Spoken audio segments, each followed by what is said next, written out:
Welcome from watching to another video. हा video खूप महत्त्वाचा आहे, कारण की यामध्ये शिक्षक भरती 2025-26 मध्ये 10 मोठे बदल होणार आहे। कोणते होणार आहे, काय होणार आहे, तुम्हाला या बदलांची जाणीव असणं खूप आवश्यक आहे आणि तुम्हाला हे बदल माहीत असणं खूप आवश्यक आहे। जर तुम्ही शिक्षक भरतीची तयारी करताय तर सर्व अभियोगधारकांसाठी हे 10 मोठे बदल जे आहेत, जे शिक्षक भरती 2025-26 मध्ये होणार आहे, त्या संदर्भात तुम्हाला माहिती असणं आवश्यक आहे। सगळ्यात अगोदर शिक्षक अभियोगिता आणि बुद्धिमत्ता चाचणी 2025 परीक्षा जी आहे घेण्यात आली। नंतर या परीक्षेचा निकाल सुद्धा घोषित झाला। निकाल थोडा उशिरा लागला, कारण की IPL विद्यार्थ्यांचा निकाल आला होता आणि नंतर काही दिवसानंतर पवित्र पोर्टलवर रजिस्ट्रेशनची प्रक्रिया सुद्धा पार पडली आणि आता जास्तीत जास्त उमेदवार जे आहेत ते वाट बघतायत पवित्र पोर्टलवर जाहिराती आणि पसंतीक्रम कधी येणार त्या संदर्भात। पण मात्र येणाऱ्या शिक्षक भरतीमध्ये 10 असे महत्त्वाचे बदल झालेले आहे आणि ते महत्त्वाचे बदल कोणकोणते आहे प्रत्येक उमेदवाराला ते माहित पाहिजे, जेणेकरून शिक्षक भरतीमध्ये कोणकोणत्या गोष्टी होणार आहेत आणि कोणत्या गोष्टी झालेल्या आहेत त्या गोष्टी तुम्हाला माहित असणं खूप आवश्यक आहे। 10 मोठे बदल आहे, त्याच्यामुळे तुम्हाला कदाचित हे जे बदल आहे तुम्हाला माहित नाही, पण आज या व्हिडिओमध्ये हा व्हिडिओ बघितल्यानंतर तुम्हाला सर्व गोष्टी माहित होणार आहे। व्हिडिओ जो आहे खूप महत्त्वाचा आहे, पण एक गोष्ट महत्त्वाची, व्हिडिओ बघण्या अगोदर व्हिडिओला लाईक करा, सगळ्यात अगोदर व्हिडिओला हाईप करा आणि सगळ्यात महत्त्वाचं म्हणजे तुमचा जो अभिप्राय आहे, तुम्हाला कोणता बदल माहित नव्हता तो कमेंट बॉक्समध्ये नक्की लिहायला विसरू नका। आणि हा जो व्हिडिओ आहे तुमच्यापर्यंत जी माहिती आणली जाते ती पूर्ण माहिती आणण्यासाठी थोडी मेहनत लागते किंवा थोडा खूप कष्ट घ्यावे लागतात किंवा खूप गोष्टी बघाव्या लागतात आणि नंतर तुमच्या समोरच्या सगळ्या ज्या रिअल गोष्टी आहेत त्या आणाव्या लागतात। ठीक आहे, तर व्हिडिओ जो आहे एकदा लाईक करा आणि चॅनलला सबस्क्राईब करायला विसरू नका। आणि एक सांगत राहिलो, चॅनलला सबस्क्राईब केल्यानंतरच तुमची कमेंट मला दिसेल, त्याच्यामुळे चॅनलला सबस्क्राईब करायला विसरू नका। तर चला सुरू करूया आजचा व्हिडिओ। तर सगळ्यात शिक्षक भरती 2025-26 मध्ये पहिला बदल जो होणार आहे तो होणार आहे सगळ्यात महत्त्वाचा आणि सगळ्यात शॉकिंग बदल आहे, तो आहे 50 पसंतीक्रम जे आहेत। म्हणजे ॲक्च्युअली मागणी करण्यात आली होती की लिमिटेड प्रिफरन्स असावे, प्रत्येक उमेदवाराला लिमिटेड प्रिफरन्स दिल्यामुळे काय होईल, ज्या ठिकाणी पदसंख्या रिक्त राहत होती ती रिक्त राहणार नाही आणि रिक्त अपात्र गैरहजर जो राऊंड लावला जातो दरवर्षी भरतीचा तो यावर्षी सुद्धा होणार नाही। तसंच शासनाने जे आहे 50 पसंतीक्रमाची घोषणा केली की यावर्षी शिक्षक भरतीमध्ये 50 पसंतीक्रम असेल, पण मात्र काही विद्यार्थ्यांचं नुकसान होणार होतं, ज्यांचा स्कोर मीडियम आहे किंवा ज्यांचा स्कोर ॲव्हरेज आहे अशा विद्यार्थ्यांना सर्व ठिकाणी प्राधान्यक्रम देता येणार नाही। त्याच्यामुळे मात्र या नियमामध्ये थोडा किंवा हा जो नियम आहे कोणता 50 पसंतीक्रम बदलणार आहेत, म्हणजे कदाचित याच्यामध्ये तुम्हाला येणाऱ्या काळामध्ये वाढ झालेली दिसू शकते। तर हा जो बदल आहे हा प्रामुख्याने किंवा मुख्य बदल होता, ज्याच्यामध्ये आता वाढ होणार आहे। म्हणजे 50 पसंतीक्रम जे आहे 50 पसंतीक्रम न राहता याच्यामध्ये वाढ होईल आणि वाढ झाल्यानंतर तो बदल तुम्हाला शिक्षक भरती 2025 मध्ये पाहायला मिळणार आहे। आता विशेष म्हणजे याचा फायदा काय होणार आहे, ज्या अभियोगधारकांना जिथे जिथे संधी म्हणजे अगोदर 50 पसंतीक्रम होते, विदाऊटसाठी 50 आणि विथसाठी 50, तर मग विद्यार्थ्यांना 50 पसंतीक्रमामध्ये सर्व ठिकाणी तर पसंतीक्रम देणं मुश्किल होतं किंवा पसंतीक्रम देता येत नव्हते। अशा वेळेस आता पसंतीक्रमाची संख्या मात्र जी आहे वाढ होणार आहे, ती एक बदल आहे, तो जो नक्की होणार आहे शिक्षक भरतीमध्ये तुम्हाला येणाऱ्या काळामध्ये बघायला मिळणार आहे। दुसरा जो महत्त्वाचा बदल आहे तो सुद्धा शॉकिंग आहे। कोणता आहे दुसरा महत्त्वाचा बदल, तो आहे 55-60% मुद्दा यावर्षी नव्यानं समाविष्ट होणार आहे। म्हणजे थोडक्यामध्ये क्लिअर करून सांगतो, जे विद्यार्थी ज्यांना जे कॅटेगरीमध्ये येतात पण ज्यांचा स्कोर 82, 83, 85, 86 असा होता, मागच्या पदभरतीमध्ये काय झालं होतं की या संदर्भात एक याचिका कोर्टामध्ये पडली होती आणि ज्या उमेदवारांचा स्कोर 82, 85, 87 होता अशा उमेदवारांना जर ओपनची जागा घ्यायची असली तर त्यावेळेस त्यांना मात्र 90 मार्कच्या समोरच मार्क असले तरच त्यांना क्रायटेरिया तो फुलफिल केल्यानंतर त्यांना ती जागा मिळत होती। पण आता सर्वोच्च न्यायालयाचा निकाल आला आहे आणि सर्वोच्च न्यायालयाचा निकाल कोणता आला, तर सर्वोच्च न्यायालयाचा निकाल आला 55-60% मुद्द्याबाबत, की जर तुम्ही ओपनच्या जागेसाठी किंवा खुल्या प्रवर्गातील जागेसाठी जर तुम्ही पात्र समजण्यात येत आहात तर त्यावेळेस तुम्ही TT पास असले तर मात्र तुमचा विचार त्या जागेसाठी होणार आहे।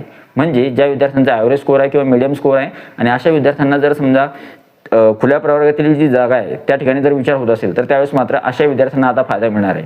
म्हणजे ज्या विद्यार्थ्यांवर 2022 मध्ये नुकसान झालं तशा प्रकारचं नुकसान आता 2025 मध्ये विद्यार्थ्यांवर होणार नाही। सर्वोच्च न्यायालयाचा खूप मोठा आणि चांगला निर्णय आहे। आणि तिसरा महत्त्वाचा जो फॅक्टर किंवा तिसरी महत्त्वाची मोठी गोष्ट जी आहे ती बदलणार आहे किंवा घडणार आहे 2025-26च्या पदभरतीमध्ये, ती आहे, तुम्हाला मी सांगितलं होतं की यावर्षी ज्या जागा वाढू शकतात आणि जागा खरोखर वाढणार शिक्षक पदभरतीमध्ये, किती वाढणार काय वाढणार हे जरी आपल्याला अंदाज जो आहे सद्यस्थितीमध्ये की बा आपल्याला माहिती जागा येणार आहे, पण एक्झॅक्ट किती आकडेवारी येणार आहे ते लवकर अजून समोर यायचे बाकी आहे, पण तरी सुद्धा जागा ज्या आहेत वाढणार आहेत।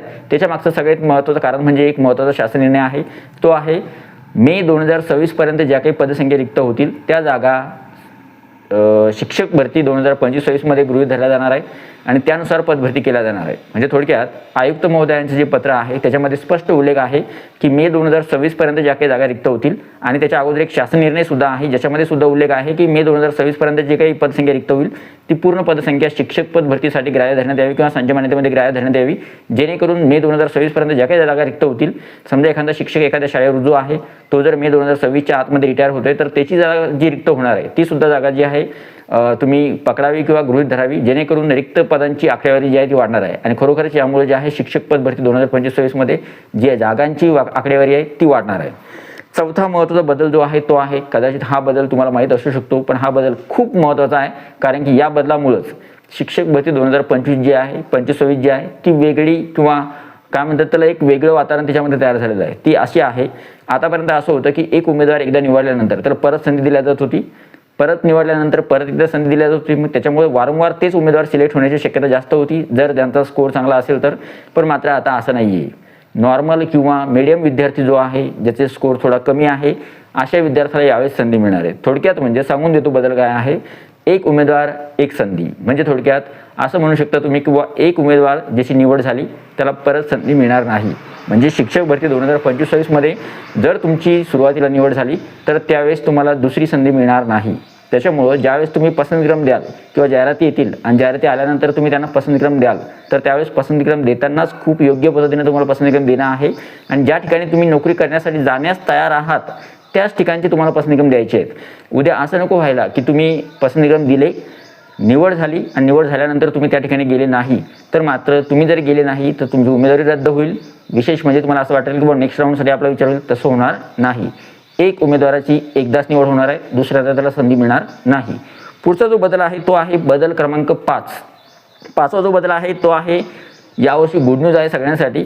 आता जे उमेदवार किंवा जे आपले बंधू किंवा भगिनी ज्या ऑलरेडी शिक्षक म्हणून नियुक्त आहेत आणि त्या विचार करतायत की स्वतःच्या जिल्ह्यामध्ये किंवा नोकरी चांगल्या ठिकाणी लागली तर आपण कदाचित यावेळेस जर आपली संधी मिळाली तर आपण आपली नोकरी जी आहे किंवा ज्या ठिकाणी आपण सेवा करत आहोत तिथून आपण दुसऱ्या ठिकाणी जाऊ शकतो.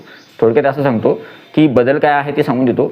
शिक्षण सेवक कालावधी जो आहे तो गृहीत धरला जाणार आहे. म्हणजे थोडक्यात आता तुम्हाला माहीत नसेल पण जे शिक्षक किंवा जे अभियोगधारक मागच्या पदभरतीमध्ये लागले आणि त्यांचा शिक्षण सेवक कालावधी सुरू आहे, मग काहींचा शिक्षण सेवक कालावधी 1 वर्ष झाला असेल, काहींचा 2 वर्ष झाला असेल, काहींचा 3 वर्ष काहींचा 2.5 वर्ष झाला असेल, 3 वर्ष नाही 2.5 वर्ष झाला असेल, तर मग ज्या शिक्षकांचा शिक्षण सेवक कालावधी 1 वर्ष, 1.5 वर्ष, 2 वर्ष, 2.5 वर्ष झाला असेल तर तुम्ही जेवढा काही कालावधी शिक्षण सेवक म्हणून व्यतीत केलेला आहे तो कालावधी गृहीत धरला जाणार आहे आणि त्यानंतर जी काही तुमची सेवा उरलेली असेल किंवा तो जो काही कालावधी उरलेला असेल शिक्षण सेवा कालावधी तेवढाच कालावधी तुम्हाला पूर्ण करावा लागेल. म्हणजे मागची तुमची पूर्ण जी सेवा आहे ती कन्सिडर केल्या जाणार आहे. त्याच गोष्टीला म्हणतात की शिक्षण सेवकांचा जो कालावधी आहे, तुम्ही अगोदर जो कालावधी किंवा शिक्षण सेवकांचा जो कालावधी तुम्ही अगोदर घालवलेला आहे, शिक्षण सेवक म्हणून तुम्ही कारभार स्वीकारलेला आहे, तर तो तुमचा कार्यकाळ जो आहे विचारात घेतला जाणार आहे.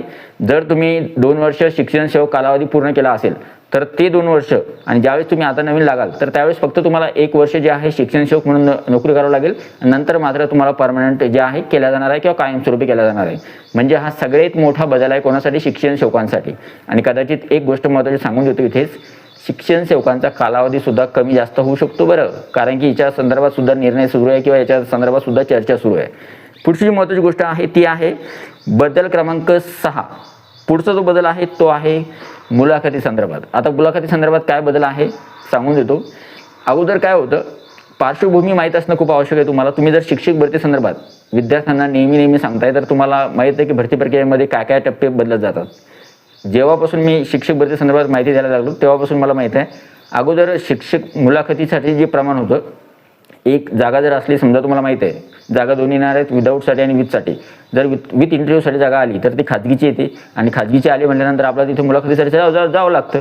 तर अगोदर जी प्रमाण होतं मुलाखतीसाठी जाण्याचं उमेदवारांचं जे प्रमाण होतं ते 10 पैकी एका जागेसाठी 10 होतं. म्हणजे एका जागेसाठी 10 उमेदवार जायचे आणि त्या 10 उमेदवारांपैकी एक उमेदवार निवडला जायचा. पण नंतर मग संस्था चालकांचे तो हे होती का हट्ट होता की आम्हाला 10 उमेदवार लागणार, त्यापैकी आम्ही एक निवडणार. मग तिथं काय होतं, तिथं थोडाफार काय होत नाही, शासनाला असं वाटलं की तसं न करता एक काम करू, असं करू किंवा एका जागेसाठी 5 उमेदवार पाठवू. मग हा नियम बदलण्यात आला, एकाच पास करण्यात आला. आणि आता नवीन एक महत्त्वाची माहिती समोर आली आहे की आता शिक्षक भरती 2025-26 मध्ये तुम्हाला याच्यामध्ये अजून बदल पाहायला मिळणार आहे.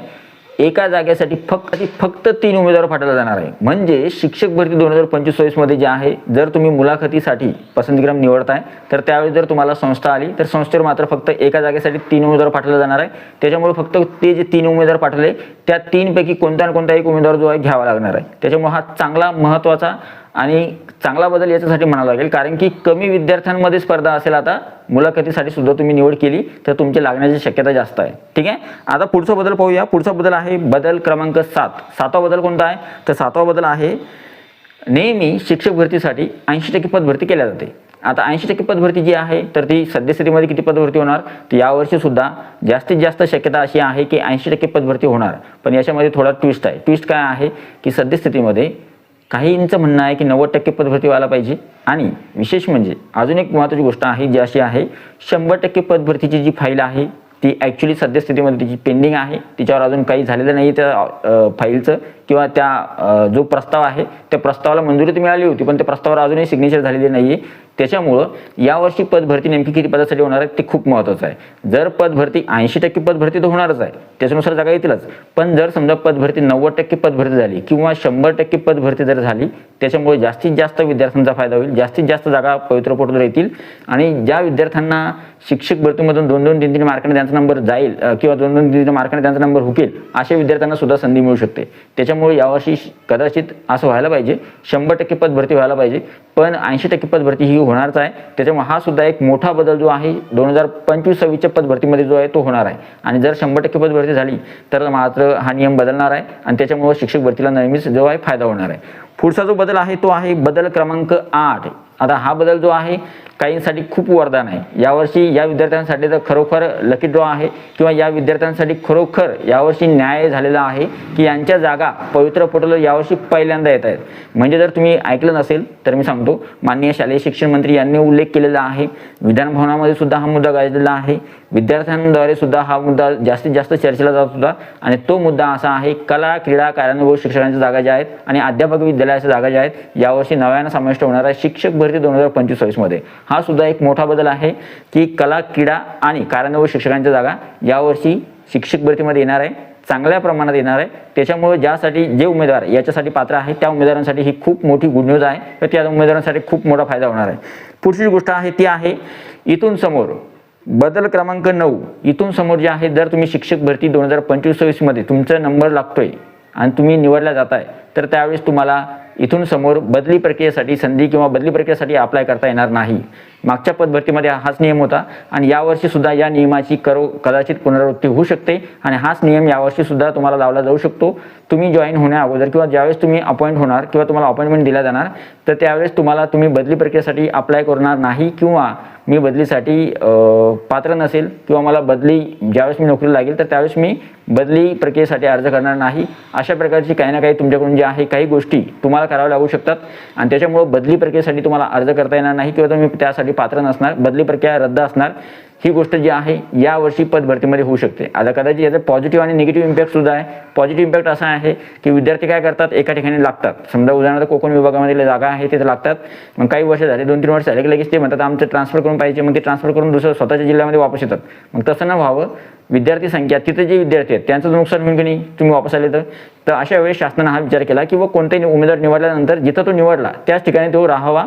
त्याच्यासाठी जी आहे ही गोष्ट घालून दिलेली आहे किंवा ही गोष्ट केलेली आहे. आणि सगळ्यात शेवटचा बदल जो आहे तो आहे यावर्षीचा सगळ्यात महत्त्वाचा मोठा बदल जो आहे तो आणि शॉकिंग आहे. यावर्षी मेरिट बदलणार आहे. मेरिट कसं बदलणार आहे ते सुद्धा सांगतो. 2017 भरती झाली, 2022ची भरती झाली. या भरती प्रक्रिया आपण मी स्वतः डोळ्यानं बघितल्या आहेत. त्याच्यामुळं आता 2025-26ची भरती प्रक्रिया होते आणि याच्यामध्ये मेरिट जो आहे तो ट्रेमेंडस बदल होणार आहे. कशामध्ये बदल होणार आहे, तुमच्या कॅटेगरीनुसार, तुमच्या मार्क्सनुसार, तुमच्या वर्गानुसार, तुमच्या मीडियमनुसार, तुमच्या स्कोरनुसार, तुमच्या टेट परीक्षेतले जो गुणानुक्रम आहे त्यानुसार, तुमच्या रँकनुसार आणि तुमच्या थोडक्यात कॅटेगरीनुसार. म्हणजे थोडक्यात एवढे सारे फॅक्टर आहे आणि तुमच्या आरक्षणानुसार एवढे सारे फॅक्टर आहे. त्याच्यामुळे बदल मेरिट जो आहे तो बदलणार आहे. विशेष म्हणजे अजून डिस्ट्रिक्ट वाईज जिल्ह्यानुसार सुद्धा मेरिट बदलणार आहे. थोडक्यात सांगू म्हणजे तुमचा जात प्रवर्ग कोणता आहे, प्रत्येक कास्टचा वेगवेगळं मेरिट लागणार. विशेष तुमचा स्कोर किती आहे त्यानुसार काही काही ठिकाणी या जागेसाठी एवढा मेरिट लागला, सायन्स मॅथ्ससाठी हिस्ट्रीसाठी एवढा लागला, गणितसाठी एवढा लागला, मॅथ्ससाठी एवढा लागला. अशा प्रकारे सिलेक्शन होणार आहे. 1 ते 5चा एवढा लागला, 1 ते 6 ते 8चा थोडा वाढला, 9 ते 12चा अजून जास्त वाढला, या कॅटेगरीचा एवढा लागला, ओबीसीचा एवढा लागला, ओपनचा एवढा लागला. एवढंच नाही, एखाद्या जिल्ह्यामध्ये नाशिक जिल्ह्यामध्ये एवढा कट ऑफ लागला, पालघरमध्ये एवढा लागला, सोलापूरमध्ये एवढा लागला, वाशिममध्ये एवढा लागला. अशा प्रकारे तुम्हाला मेरिट जो आहे पाहायला मिळणार आहे. मेरिट जो आहे बदलणार आहे वेगवेगळ्या ठिकाणचा, कारण की पसंतीक्रम जास्त नाही आहे, पसंतीक्रम 50 आहे आणि त्याच्यामध्ये सुद्धा वाढ होणार आहे. पण वाढ होऊन जी आली तरीसुद्धा तुम्हाला सर्वच ठिकाणी आपल्याला जाहिरातींना पसंतीक्रम देता येणार का, तर कदाचित याचं उत्तर नाही असं आहे. पण हो की पॉसिबल हो की सगळ्या ठिकाणी आपल्याला पसंतीक्रम देण्याची जी आहे सुविधा मिळो, जेणेकरून प्रत्येक उमेदवाराला कुठेही, आता काही उमेदवार तर असे असतात ते म्हणतात आम्हाला कुठेही नोकरी लागली तरी आम्हाला जायला तयार आहे, कारण की शासकीय नोकरी येते. ठीक आहे, तर त्याच्यामुळं पॉसिबल हो की सगळ्या ठिकाणी पसंतीक्रम देण्याची सुविधा मिळो. पण निवड झाल्यानंतर मात्र एकदाच निवड आणि त्यानंतर संधी नाही, ही अट घातली तरी चालते. तर अशा पद्धतीने या सर्व गोष्टी होत्या आणि मी तुम्हाला मोठे बदल या व्हिडिओमध्ये सांगितले आहेत. जर तुम्हाला हे बदल आवडले असतील किंवा तुम्हाला माहीत नव्हते, यापैकी किती बदल तुम्हाला माहीत नव्हते ते कमेंट बॉक्समध्ये नक्की सांगा. आणि तुमच्यासाठी हा व्हिडिओ खूप किंवा थोडाफार जरी हेल्पफुल झाला असेल थोडाफार, तरी सुद्धा या व्हिडिओला एक लाईक, चॅनलला सबस्क्राईब आणि सगळ्यात महत्त्वाचं म्हणजे व्हिडिओला हाईप करायला विसरू नका. भेटूया पुढच्या व्हिडिओमध्ये अशाच प्रकारच्या महत्त्वपूर्ण माहितीसाठी. चॅनलला सबस्क्राईब करा, साईडचं नोटिफिकेशन मिळेल त्याला ऑल ओव्हर सेट करा. Thank you so much, take care, bye bye.